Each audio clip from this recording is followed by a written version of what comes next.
Good evening, everyone. Tonight's program will begin in a moment. Your support makes a positive impact on those who visit the Zeckelman Holocaust Center. Let's take a look. Here we have the real history of the Holocaust, photographs, artifacts, memories, stories. It's about learning about our history and learning about our past in order to know where we are now and where we're going. We do have to study hard history. We do have to take these critical looks and then have those conversations. Now, more than ever, the Holocaust Center teaches a universal lesson. This is the epicenter of a community's conscience, not just the Jewish community, but the general community. It's our obligation to make sure the Holocaust is never forgotten. The world should be a better world, not the one I lived through.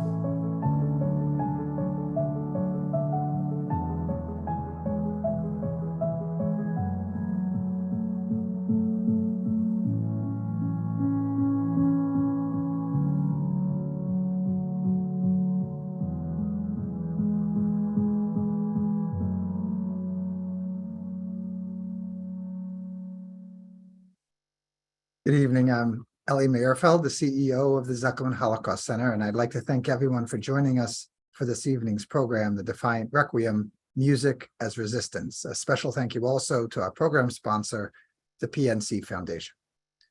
I'm delighted to introduce our special guest, Murry Sidlin.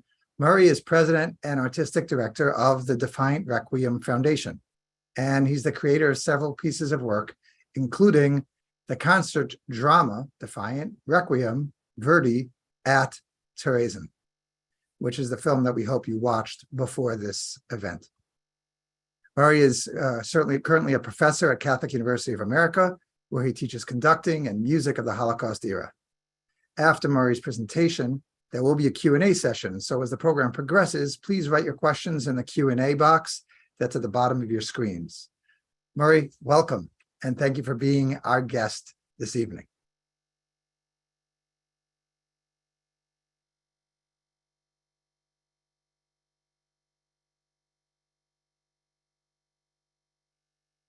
Can you hear me? Hello? Murray, we hear you loud and clear. Go right ahead. Okay, fine. Thank you and good evening, everybody. Thank you so much for inviting me. I'm very touched that you have spent time with our film, and I'm also very pleased that you thought to let me into your living rooms and so that we can have a chat about what you saw. I'll start by just telling you a little bit about some elements of the film, how it came to be. My colleagues and I decided we were going to do this film as a result of information that had come to us, and I'll tell you a little bit more about that now. I was in Prague, and we were finishing up the shooting of the film, and a good friend of mine was conducting the Czech Philharmonic in a concert. And he brought with him as a soloist for that concert the great conductor and pianist Daniel Barenboim, whose name I'm sure many of you know. So I was having lunch with them, and my friend said to Barenboim, Daniel, Murry is here finishing up a film about Terezín. And Daniel said, Terezín, that's, wait a second, that's near here, no? And I said, yeah, it's only about 45 minutes up the road. And he said, what a lot of people have said, wasn't that a showplace for the Nazis? And I said, no, that's the myth. And he said, in typical Barenboimian fashion, so what's the truth? and I gave him about a 5 or 6 minute overview of what you already know because you've seen the film. And then he said something which was also very Barenboimian. He said something to the effect that is a very simple sentence, and I will explain it. He said to my friend, how is it that I don't know about this? Now, the reason he said that is because Daniel was born in Argentina And his early life, he grew up around a lot of Germans. Then when he was aged 11, he moved to Jerusalem to continue his studies at the Jerusalem Academy. And now he's living with in proximity to a lot of survivors. So what he wants to know is that if he knew the Germans that had come to Argentina, and if he knew the people who were survivors, and now it comes across them regularly in Jerusalem, why doesn't he know about Terezin? So I merely wrangled out of the conversation by saying that's a question and a comment that I was experiencing quite regularly. And the second part of this introduction comes when I met up with a man by the name of Christian Kennedy. Christian was a special envoy for Holocaust matters at the State Department for about 15 years. And he was getting ready to retire. And I had gotten to know him a little bit. And I said to him, as long as you're retiring, why don't you come on our board? We could use you with your knowledge and wherewithal about Holocaust matters internationally. And he agreed. And after he became a member of our board, I said to him at lunch one day, I said, Christian, when did you first become aware of the difference between Terezin and other camps and the rather incredible nature of Terezin and its relationship to the arts and humanities? And he said to me, I became aware of it the day you came into my office and told me about it. Well, I thought that was also rather stunning. And one more such event. At the time of this, what I'm telling you now, I was living in Portland, Oregon. I was on the conducting staff of the Oregon Symphony. I was the second conductor on the staff, which was headed up by an extraordinary conductor and a gigantic intellect and beautiful musical personality, man by the name of James DePriest. And so living in the West Coast, I had come east to do some research. And then I went back to Portland, and I had a dinner engagement at the birthday dinner of a mutual friend of mine and my rabbi, Rabbi Emanuel Rose. So I sat next to Manny during that birthday celebration. And I said, Manny, I just got back from Washington. I went to the Holocaust Museum, and I was stunned by, I hadn't been in about a year and a half, and I was kind of stunned by the extraordinary new books and recordings and films that were now available at the shop. And I said, all of a sudden, it has just blossomed. It's just amazing what has become available quite suddenly. How is that? And he said, well, he said a few reasons. First of all, he said, this is all coming from the grandchildren. And secondly, he said, you know, in history, when we encounter apocalyptic events, the facts emerge right away, but it's the truth that takes a long time. It's rather Talmudic, I would think. And Manny's point that the truth takes a long time, and I thought was very moving, very touching, and it seemed very true. So that was just another reason why we knew we were on the right track when we were contributing some element, small element of truth to what was this gigantic study of what had taken place from 1933 to 1945. Something else I would like to tell you, and that comes from a woman by the name of Zdenka Fantlova. She was a dear friend, and she's in our film. If you remember, she's the one with all the jewelry and has a wonderful way of expressing the events that she encountered. Her history is an extraordinary history, but thank God she made it, got through, and she left us only 2 weeks ago. let me tell you that she was born in 1922. So that means just a couple of weeks ago, she was age 100.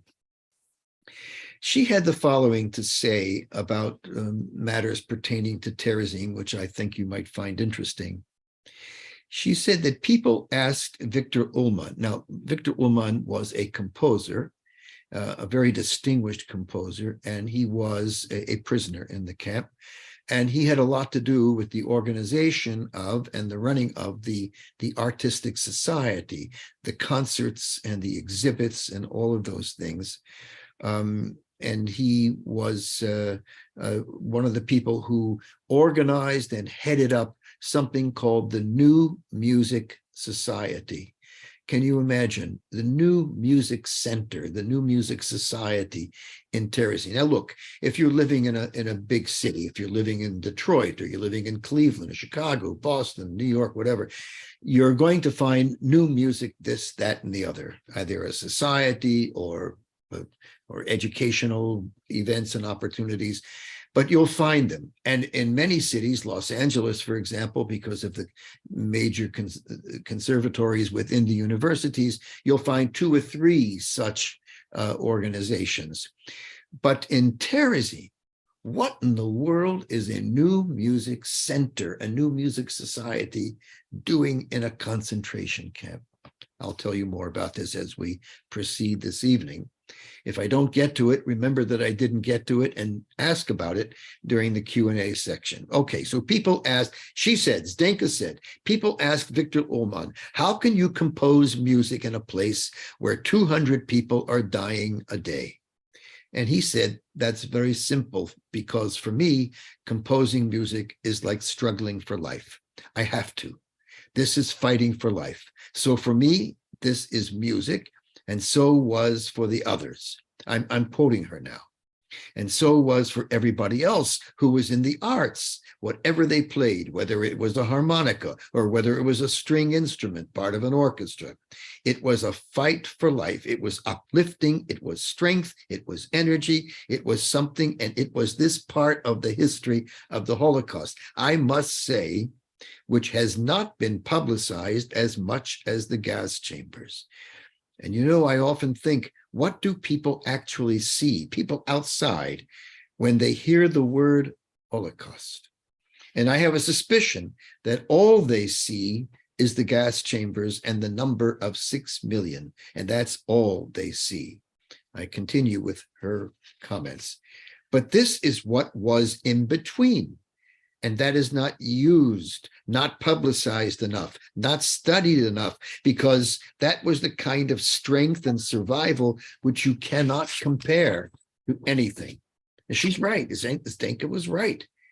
It seems to me you cannot compare the arts and humanities in a concentration camp to anything known.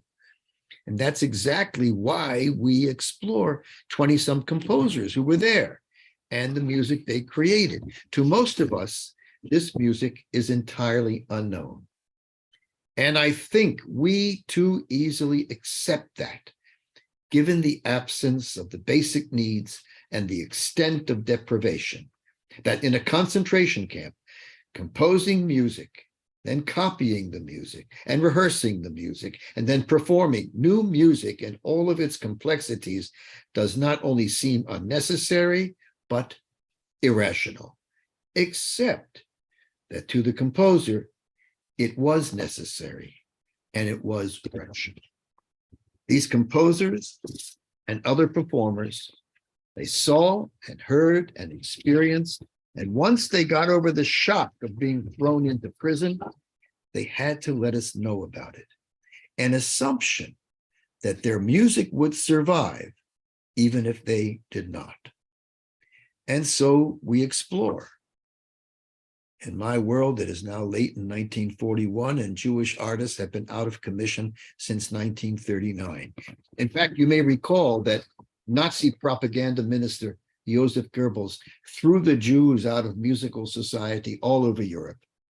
In fact, we have him standing in front of the Berlin Philharmonic saying the following, quote, "There used to be objections presented to us that it would be impossible to remove Jews from cultural affairs because there were simply too many of them and we could not replace them.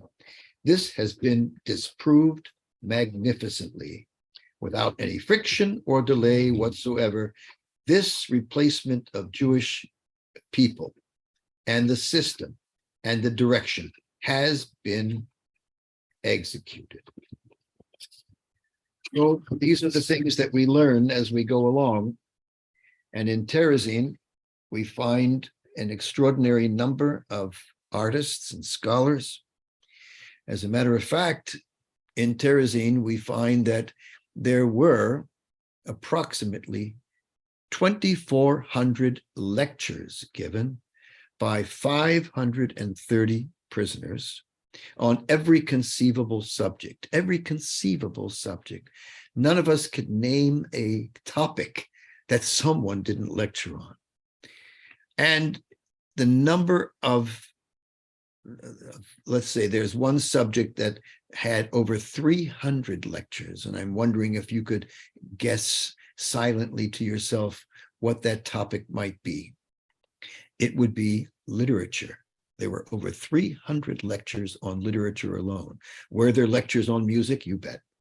What about religion, history? Absolutely. But these people read. They read. And they could not bring books. You know, they were limited to about 105 pounds per person. And every time you put 2 or 3 books, that's 1 or 2 fewer pairs of shoes or sweaters or tin cans or whatever. So that is why they wanted to hear from people who taught literature, from people who wrote, from people who just read topical or the newest and felt comfortable enough to share, not the entire book, of course, but some elements and aspects of it with the population. 2,400 lectures by 530 prisoners, over 1,000 concerts. What kind of concerts? Well, there were complete operas and opera scenes. What sort of operas?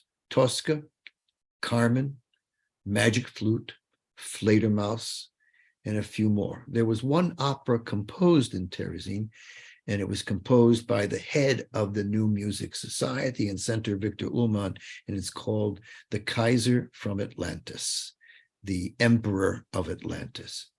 And I have to tell you, this work is the musical equivalent of a great Picasso. I am convinced and perplexed. I'm convinced it's a great work. I'm perplexed why the world doesn't know about it. I certainly will continue to do whatever I can to change the silence that people are offering the opportunities to hear and to experience that work. There, of course, was another opera that was sort of written in Terezín. It was written actually before the camp became a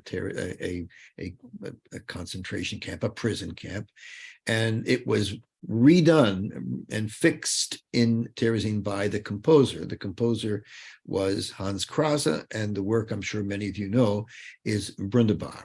A wonderful piece, a beautiful piece, a stunning piece, and there were over 55 performances for the children, by the children. Let's see, what else can I tell you? I'll keep going, and when there are questions, you know how to reach us, I suspect. Let me see.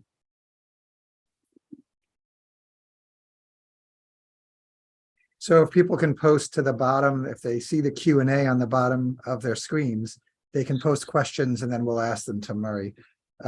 Murray, could you rewind for a moment, and just for those people who are not classical music aficionados, can you explain the Requiem? Yes. The Requiem is a part of the Catholic liturgy. It has its sections. there is the beginning, and then there is another section which covers certain parts of the religious portions of the Bible, and it goes on like that. There are 7 sections to the Requiem, and each of them is in Latin, and each of them covers a certain part of religious life. Interestingly enough, the Requiem in Verdi, in this Requiem, which was composed by Giuseppe Verdi, I'm sure it's a name that all of you know, who is the famous Italian composer of the 19th century. He composed the Requiem Mass. That is to say, he composed the music to portions of the Requiem Mass, and it was performed in the 1870s the first time, and it is a great work. It is certainly equal in many ways to his most memorable operas. And it is a work that is performed, first of all, with a large choir and 4 soloists within the choir.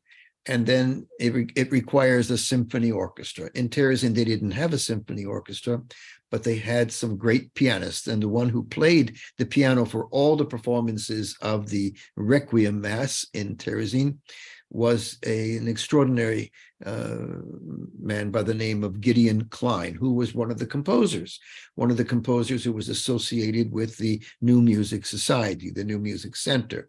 He was a great pianist. And I would say that we lost something. We lost so many people that we can sit shiva for and moan their passing. There are those who were in the arts that I think were not capable, because of they left us too soon, of giving us more and more and more, how shall I say, contributions for all time. Gideon Klein was, first of all, a great pianist, a wonderful conductor, and an extraordinary composer with much more music to come. He was also devilishly handsome. He was Hollywood handsome, and he was sent out to, after he got to Auschwitz, after he left Terezin, he was sent to Auschwitz. He wasn't there very long before he was sent to another camp nearby, and he was murdered there at age 26. May I tell you, I don't use the term that he died because there was the capacity to save these people. There was the capacity to feed, for medication, to do everything possible to assist people. When you don't do that, when you just let things alone and let people die, that's murder. And in this case, he was murdered at age 26. Yeah. You had that at the end of your film. I think you said 8,000 people were murdered in Terezin, and of course, to your point, many of them were murdered by intentional neglect. Yeah, it was 38,000. I'm sorry. And no, that's okay. It's 38,000. There were something like 90,000 that were sent out to the various camps, death camps and work camps and all sorts of things like that. There were 15,000 children that went through Terezin. We think 15,000. You know, when you count the names of children and adults, that changes at age 13. So we don't really know whether someone who came in at 11 and stayed till 15 was counted twice or whatever it was. But at any rate, 15,000 children, and fewer than 300 survived. Wow. So, yeah. I have 2 questions from participants on the call that are connected. I'm going to read you both. Okay. I'm curious how the people could focus under the enormous and unimaginable stress they were under, worrying about their loved ones, not knowing if they would be deported, and of course, the starvation and illness. And then the other question from Barbara Cohen: how is it possible to continue the singing, the piano, under the nose of the Nazis? I'm so moved by the resilience of these Jewish people. It truly moves me to tears. Could you speak to those 2 questions? Yeah, I'll take the second one first. There came a time when the commandant of the camp permitted the performances. and permitted the lectures. At first, there were two other commandants, and they didn't want anything like that. They wanted you to work, go to sleep, get up and work, and go to sleep, and they didn't have even a day off. All they wanted was work and die. That's it. And then there'll be others coming in, work and die. But this guy, the third commandant, whose name was Ram, he had a different attitude. First of all, he wanted to have calm in the camp. The one thing Ram did not want to do was to go to the Eastern Front. So he wanted calm. That was really important to him. And if having events such as lectures and performances and drama and cabaret, if this was going to help keep everybody at a level of how should we say, at a level of semi-calm, then he was all for it. And so he was the one that actually approved all this, and it was a smart thing, because actually the nature of what happened to the camp itself as a large group of people, things were much better when they had the opportunity to create. Even Zdenka said this, I think she said it in the film, when your freedom is taken away, you want to be creative. You need to be creative. You have to do that, especially among people who are naturally very, very gifted, as so many of them were. There were about 7 pianists in the camp who had major careers going on. They were already in the musical world. It was really so quite. Before we get to the second question that I asked, just speak to that hint that you gave in the beginning of your comments. How did this become the Nazis' collecting ground for so much talent? Well, I have to say that I really think it was the bad luck of the draw. It was the collective way of just getting people together. I don't believe they went hunting for the people who are creative. I know that is one of the theories, and I've not been able to find anything that proved or disproved it.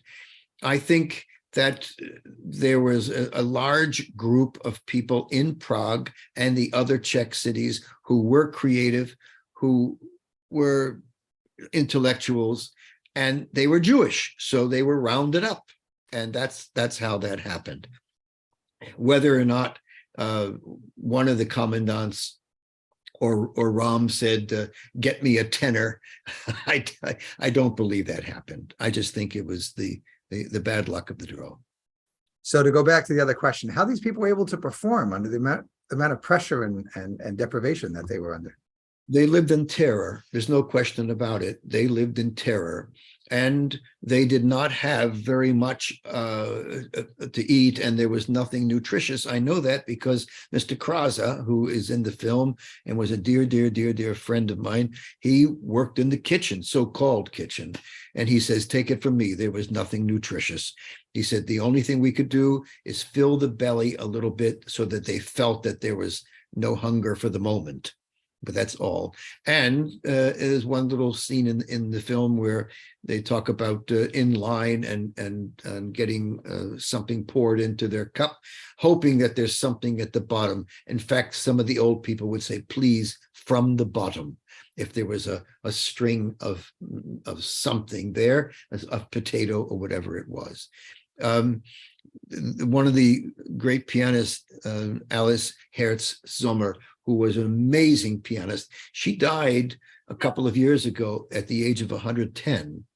And she was the oldest living, while she was living, she was the oldest living survivor period, not just Terezin, but period. She died at 110. And she talked about skin hanging, just like that.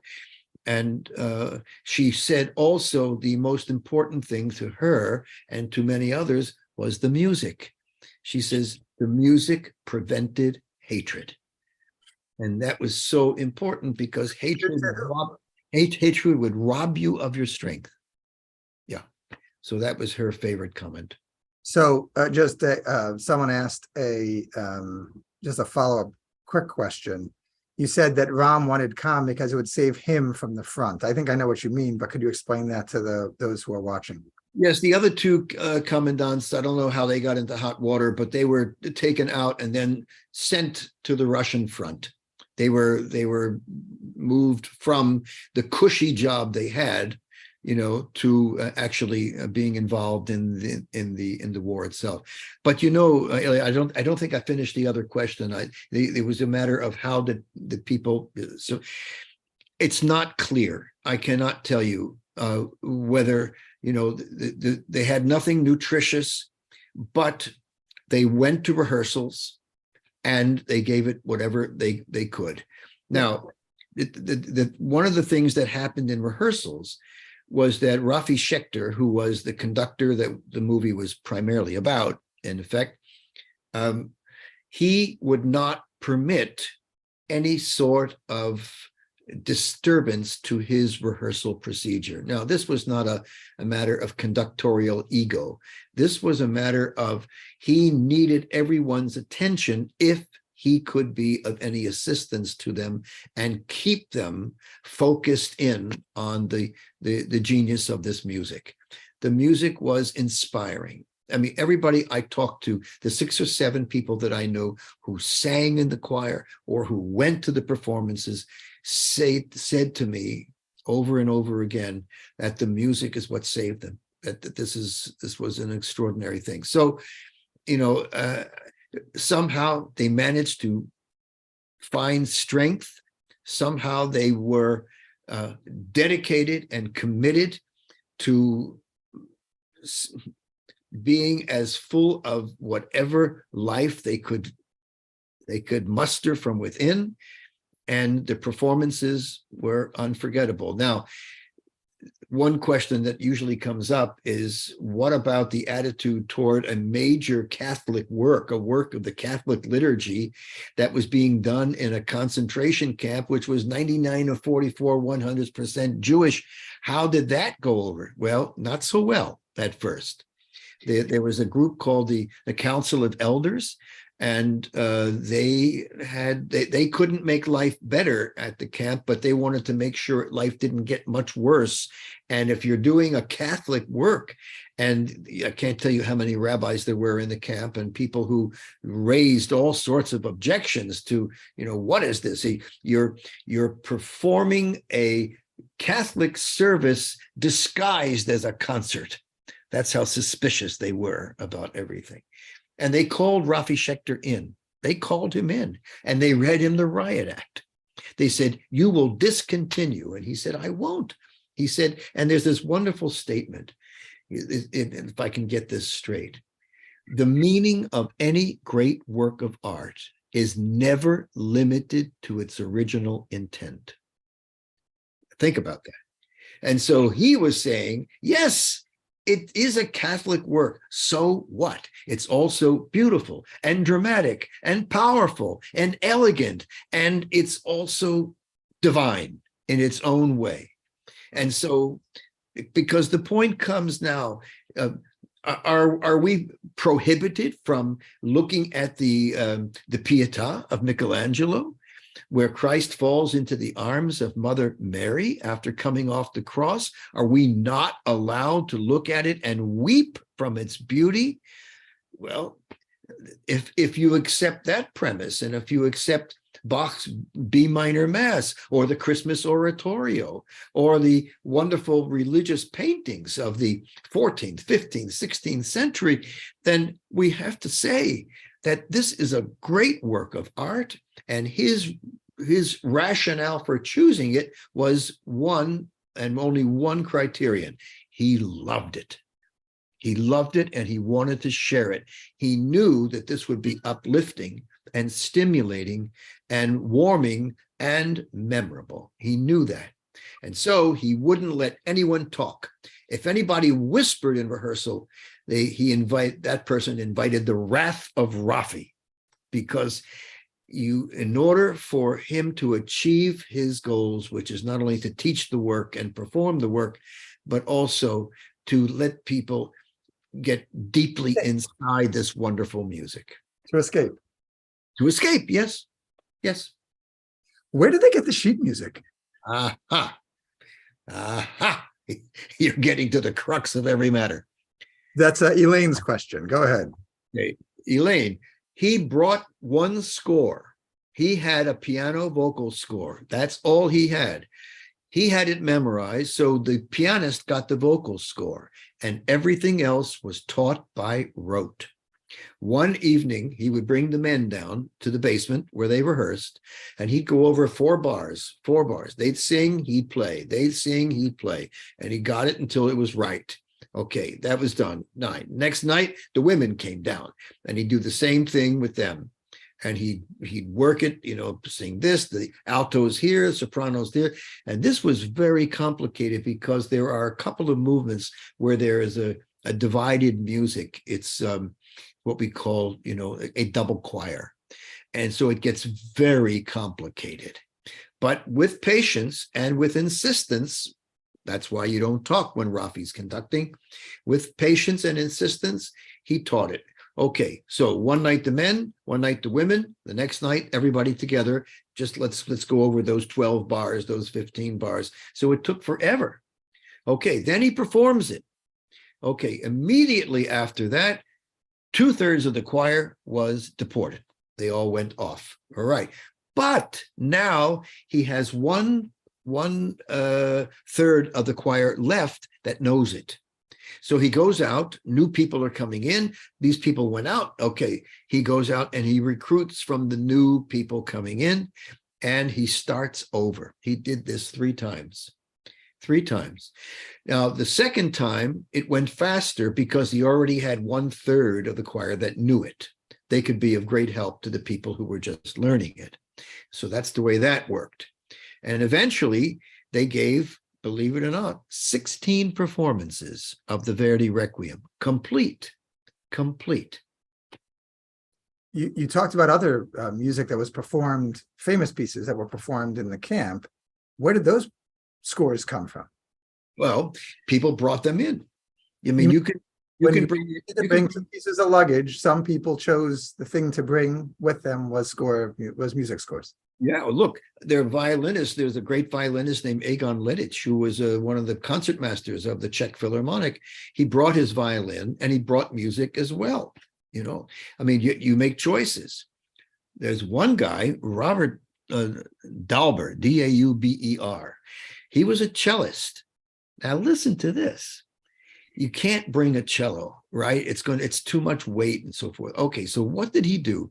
He went in Prague. He went to the office of what is called a luthier. A luthier is someone who makes instruments or repairs string instruments, always only string instruments. So he took his trunk that was the box that was going to contain the 105 pounds. He took his trunk to the luthier and he took his second cello, not his good cello. I don't know what happened to that, but he took his second cello. All great musicians who play in a symphony orchestra have more than one instrument, because if you're going to play outdoor concerts or things like this, you're not going to take your Strad. You're not going to do that. Okay, so he takes his second cello and he goes to the luthier. And he says to the luthier, I want to take this. I'm being deported. I don't know where I'm going. Is there anything you can do? And the luthier said, yeah, I can take it apart and I'll give you a diagram of how to reconstruct it. And so, as you know, if you know, a cello is thick like this, and it's the middle part that will come out. The top and the bottom will come off. I mean, they shouldn't, but they will. And so he took the middle part and he put it around the edges of the inside of the trunk, and he put the other things in, the fingerboard,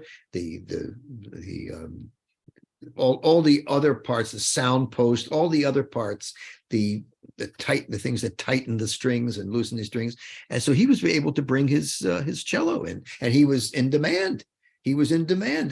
There was a string quartet that he had to play. And so that's how that happened. In the film, they walk downstairs and you tell them to avoid the puddles and whatever. How much of the film is filmed in that original basement? How much of the performance, I should say? Well, we didn't perform down there. You just brought we- them down to see it. No, we went down and we did a little rehearsal down there. I wanted to reawaken the walls to Verdi. And so we sang, I would say, about 20 minutes. We could have done more, but we had a performance that afternoon, and I didn't want everybody to, and it wasn't very healthy down there. The air wasn't good. And it was one of those things that, you know, it looked like death row. There's, you know, one light bulb hanging down, you know, and it was, it's very hard to get in. You can go down there, by the way. If you ever go to Terezín, you'll see on the main street, there's an apothecary. It's a big green cross. And if you go in and you say you want to go to the basement to see the rehearsal room, they'll give you the key. You can do it, but be careful on the way down. Okay. What was it like to perform the Requiem both there and at Terezin General for you? It was no ordinary day. The rehearsals were not too bad because I was busy. Rehearsals, the conductor is the busiest person. You can't let up for a moment. There are things to do. You're listening and responding and making mental notes about what you need to do next and how to do this and stay within limits of the time allotted and all that sort of stuff. So rehearsals were easier, but as I was dressing I had a tent at Terezín. As I was dressing to go and conduct, I guess it struck me all at once where I was and what we were about to do and the homage we were going to pay and the spiritual nature of this assignment. The other thing is, you know, in when we do Defiant Requiem, which was the Verdi Requiem in the context of Terezín, that is to say, there's a narration that comes between the movements. And as I turn around and look to the audience, I could see out the door in the back of this place, this place where we performed. And there the entrance to the place where Rafi and Mr. Kraza, his roommate, lived. And I could see it from where I was standing. And so, yeah, it was no ordinary day. I would just say that. And I've been back and I've conducted it a second and a third time as well. And then the next time I came, I had to clean it all up and I did a performance of Beethoven Ninth at Terezín. And I'll never forget that because it was a matter of, you know, all of us are brothers and sisters, and this was, you know, a gigantic work of democracy. And I think that Beethoven would be on his knees in tears if he knew that we took his monumental work to Terezín and performed it amidst the lingering souls of some 50,000, 60,000 people. Wow. Can I ask you to tell a backstory? There's a piece in the film. Liz, can you pull it up? There's a photo I'm going to just pull up. In the film, there's two performers and their father, who's a survivor. And they sing a bit of it together. Can you tell can everyone, I think everyone can see the photo there of the two performers and their dad. Can you tell a little bit about them? Or can we play it, or is it just? I think I just did a screenshot. I don't think I have you know what? People aren't really going to be hearing it, but I'm going to play it for a second. Okay. You'll be able to hear a bit of it right now. Hold on. All the time worries about me. I don't know why. Hold on. Let's see. Oh, they're talking in this. All right, you go ahead. I'll see if I can get it to play. Okay. Go ahead. The older gentleman is Mr. Kraza, Edgar Kraza, and he was the roommate of Rafael Schächter. Or you probably know that if you saw the film. That comes very clear. And the two boys, this is interesting. When I first got a hold of them, And I called Mr. Krause from Oregon, and I got his name, circuitous route, and I said, Mr. Krause, my name is Murry Sidlin. I'm calling from Portland, Oregon. I'm a conductor. Please don't hang up. I just want to ask you one question, and then I won't bother you. This is not a harassment phone call. Does the name Rafael Schächter mean anything to you? And there was a pause, and then he said, well, I named my second son, and that's the fellow in the middle. I named my second son after him. And I said, then may I assume that you were interned in Terezín? He says, yes, Rafi and I were roommates for 3 years. And that was on a Tuesday. Friday, I was in Boston taking him to lunch, or trying to. He wouldn't let me take him to lunch. He picked me up at the hotel, threw me in the car, and brought me to his house in Newton, Mass, where I spent 6 hours with him and his wife that day. Complete stranger, by the way. That is a great story. Thank you for sharing it. Yeah. And you had the boys perform. Yes, they wanted to. At first they were going to surprise their father, but their mother thought that was not a good idea. And she said, at our age, we didn't think so. But you should call Murry Sidlin and ask him if it was okay. And they called me, and I said, yeah, get a coach. You know, I know you don't read music very well. Get a coach and learn it, and I'll stick you in the chorus. Absolutely.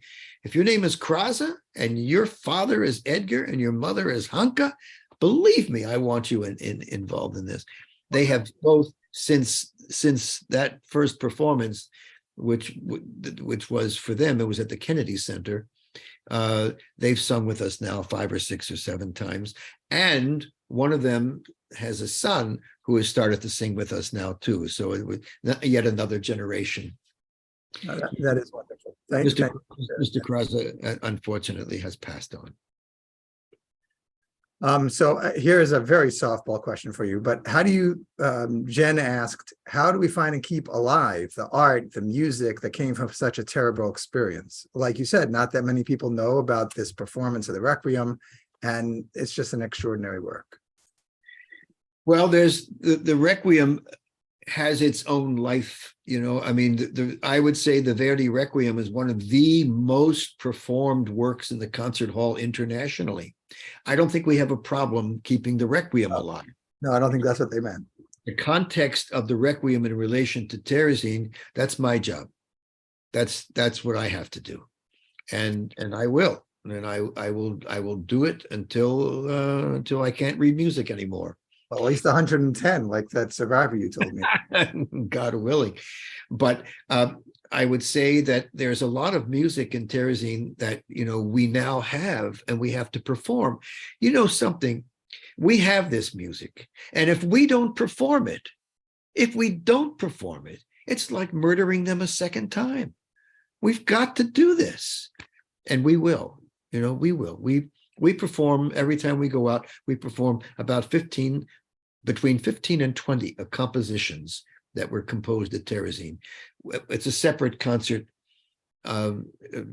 just, you know, hours of freedom, we call it, because Rabbi Beck, who was a prisoner in Terezín, very, very well known. I'm sure you know. I mean, try going into any rabbi's study and not finding books by Rabbi Beck. I mean, everybody knows who he was, and he was a very important influence at Terezín. Interesting story about Rabbi Beck, by the way. He was the chief rabbi in Berlin before he was sent off to Terezín. And do you know, before he got on the train to Terezín, you know what he did? He went to the post office to pay his electric bill. He just wouldn't leave with any blemish, you know. So that was Leo Beck. So you bring up religion. So I'm going to take the conversation to a side point for a moment. Yeah. In the film, you show a clip of a video that has resonance here in Detroit. I'm just going to play it for the audience for a minute. Tell what you know about it, and then I'm going to share a bit of our own local connection to the piece. Sure. Let's play that video so you can look at it. It's a mural that was painted in Terezin by one of the inmates. His name is Arthur Berlinger. But let's see if we can put that up on the screen. Here it is. There it is. Yeah.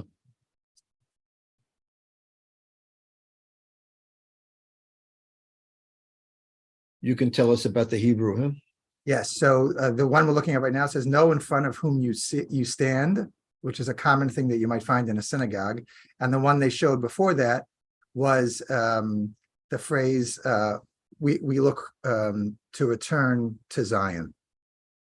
And so tell us about the space that this. Was there another that said, "Do not forsake us, O God"?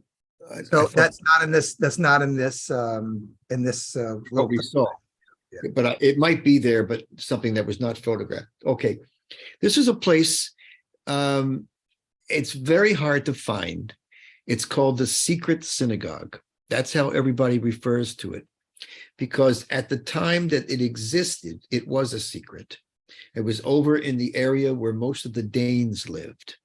It's a long story about how the Danes, about 100 or so Danes, were sent from Denmark down to Terezín. There's so many camps in between. Why there? I can tell you another time.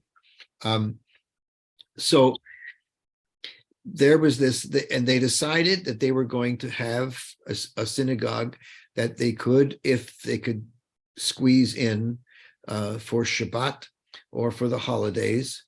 And it had to be done kind of secretly. This is interesting, there were, I don't know how many, but there were some Catholics in the camp, prisoners, and some Romani people as well, who offered to be lookouts.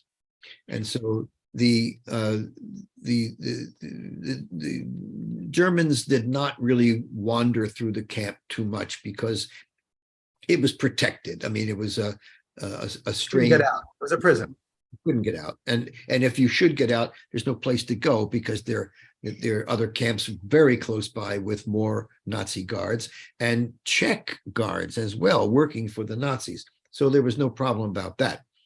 So, but nevertheless, they felt it should be guarded. And by the way, the Jews did the same on Easter Sunday for the Catholics as well. So that's a normal thing to do, and it was done. And so people did gather, and they prayed very quietly, not to attract any attention. But there are some people who felt, rather warmed, embraced, and fulfilled by having a place to go that they could call a synagogue. That was extremely important to a lot of these people. So this artist who decorated the synagogue, his name was Arthur Berlinger, as I mentioned, sent his two daughters away during the Kindertransport, and they escaped to England. Arthur did not survive the Holocaust. He was murdered. But he sent a self-portrait of himself to his daughters in England, and told them, to keep to their faith and to continue in their family's traditions. And in the portrait, he is standing this is a drawing, a self-portrait. He's standing in front of that synagogue of those paintings that he had done. And his daughter, who lives here in Detroit, Rosie Baum, told me that when she first saw the self-portrait, when she was a child in England, she didn't understand the background. It was only many, many years later when she visited Terezin, I think as a grandmother, much later in life, that she first saw this secret synagogue and understood that her dad was additionally sending her a message of faith. And so that's our Detroit connection to the film. Well, she is connected to a most remarkable place. Has she been to? Yes, she's been back a number of times with her children, grandchildren. She's been back to Terezin. She herself was never there. She escaped as a child, was sent to England. Yes, no, I got that. It's if any of the people listening or watching tonight, if you go to Terezín, it's not an easy place to find. But if you ask anybody at one of the major centers, at the museum, for example, if you ask how does one get to the secret synagogue, you'll find, first of all, it's only about 4 blocks, but you have to know where it is and all of that. But it's worth your time. It is a remarkable place. So I'm not going to get to all of the questions. There's some really great questions here, but one question that I did want to ask was, and I think you hinted at it in your comments, the people who live today near Terezin, What did they think about the film and the performance that you held there? We actually brought with us one time when I went there, we brought a klezmer group of 3 or 4 friends of mine who live in San Francisco, and we were going out into the wilderness of that part of the Czech Republic, but we were starting in Terezín, so I thought we should take a walk over to one of the cemeteries and so forth. And we were walking through the streets, and they decided to play. And they decided to play extraordinarily authentic klez. And it was really quite wonderful. And looking up at the windows of the places, everyone closed the shutters and absolutely had wanted nothing to do with any of this.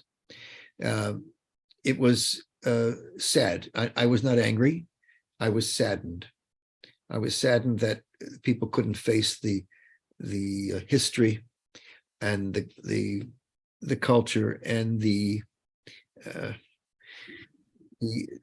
tremendous power of and sensitivity to what we are surrounded by. And we were playing in honor of those people, and at the same time entertaining the people who lived there, and they just wanted nothing to do with it. Okay, so second to last question. Lynn asks, can you talk about the sources in addition to the survivor testimony? What else research did you do in order to guide this filmmaking? The historical sources, literary works. What work did you do to make this film? Well, first of all, we had to prove that it happened, that the Verdi Requiem happened. This came to me at a point in my life when I was worried about the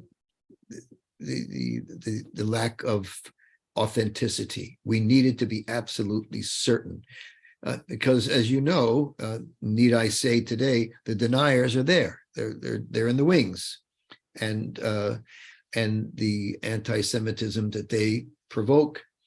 I have here, where are they? Yeah, here they are. These are anti-Semitic little bits of things that were on my doorstep here in Washington not too long ago. Did you know that every aspect of abortion is Jewish? Did you know that? So these things are sent around. So what was your question? I'm sorry. I got distracted. No, I asked you about the research. So the first thing you said was you wanted to get the historical accuracy of the performance. Here's how it started. It started when I was living in Minneapolis, and I was walking in the street one day in the spring, April. It was a beautiful day. I passed a bookstore. There was a load of books, a pyramid of books, on sale books, old books, in front of a place called the Bryn Mawr Books. So I saw one that was sort of sticking out, and I pulled it out, and the pile did not collapse. And the book was called Music at Terezín. And I started to look through it, and sure enough, I found the chapter I turned to was automatically Rafael Schächter. It told me about him and all that sort of stuff. So I needed to prove that this happened. It said in the last couple of paragraphs, and he put together a volunteer choir of 150 and taught them Verdi's Requiem by rote, and they gave 16 performances between October 43 and June 44. And I closed the book and I said, nonsense, nonsense. Nobody can learn it by heart. Not only that, that's really tough. I mean, as a conductor, I can tell you this is not something to be accomplished when you have no nutrition, no medical, so forth and so on. And so I paid $2 for the book, and I took it with me, and I started to meet people who would know. And this one group of people I met when I moved to Oregon, I met a couple of guys who were on the faculty of this school. I was going there to be a conductor on the staff of the Oregon Symphony, but at the same time, I was going to be have a chair at one of the universities nearby. So there were a couple of Holocaust scholars there. So I was talking to them and told them the story. I said, I needed authenticity. What do I do? How do I find people who were there? How do I find singers? How do I find audience members? So these guys were great. They sat me down and they got me hooked up on getting messages out. And it wasn't long before I got a message. I said, I'm a conductor in Portland, Oregon. I need information about the about Verdi Requiem performances at the Terezin concentration camp between here and here. And I need to find people who sang in the choir or people who were in the audience and so forth, or members of the Terezin community who knew Rafael Schächter.